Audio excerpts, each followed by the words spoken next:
बहुत समय पहले घने जंगलों और शांत तालाबों से घिरे एक छोटे से गांव में राघव नाम का एक शिकारी रहता था।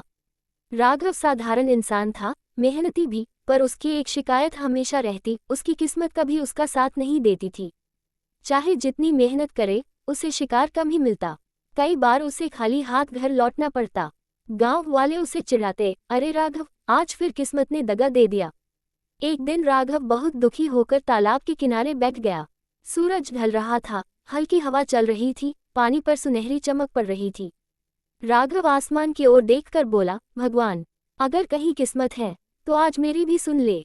तभी उसने देखा, एक सुंदर सफेद चमकदार बगुला तालाब के बीच खड़े एक पत्थर पर बैठा था। उसकी आंखें गहरी और तेज थीं, जैसे वह किसी इंसान की तरह सब समझता हो। राघव ने सोचा, चलो इसे ही पकड़ लूं, कई दिनों से कुछ मिला नहीं।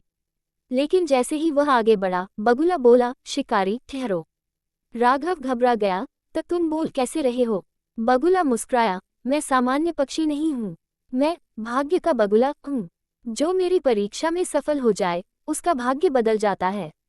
राघव की आंखों में उम्मीद चमकी। क्या परीक्षा है? उसने पूछा। बगुले ने कहा, तुम्हें 3 अवसर दूंगा। सही निर्णय लोगे तो किस्मत चमकेगी, गलत निर्णय लोगे तो सब यूं ही चलता रहेगा। पहला अवसर। बगुले ने अपने पंख फड़फड़ाए और पानी में से एक छोटी मछली बाहर उछाली। इस मछली को मार सकते हो और आज का खाना पा सकते हो, या इसे वापस तालाब में छोड़ सकते हो और बड़ा मौका पा सकते हो। राघव ने सोचा, भूख लगी थी, पर उसने मछली को धीरे से वापस पानी में छोड़ दिया। बगुला बोला, धैर्य पहला कदम है। दूसरा अवसर। बगुला आगे बढ़ा और एक पुराना, छोटा, टूटा हुआ जाल दिखाया। इस जाल को लो, जो टूटा है, या खाली हाथ जाओ, लेकिन भरोसा रखो कि तुम्हें बेहतर मिलेगा। राघव ने टूटा जाल उठाने से मना कर दिया। बगुला बोला, संतोष का भी मूल्य होता है। तीसरा अवसर। बगुला राघव को तालाब के किनारे एक जगह ले गया, जहां पानी बहुत शांत था। धीरे से अपने हाथ पानी में डालो और जो महसूस करो वही उठाओ। राघव ने आंखें बंद की, हाथ पानी में डाला और कुछ भारी सा महसूस किया। जब निकाला तो वह एक सोने की छोटी मूर्ति थी, एक देवी की।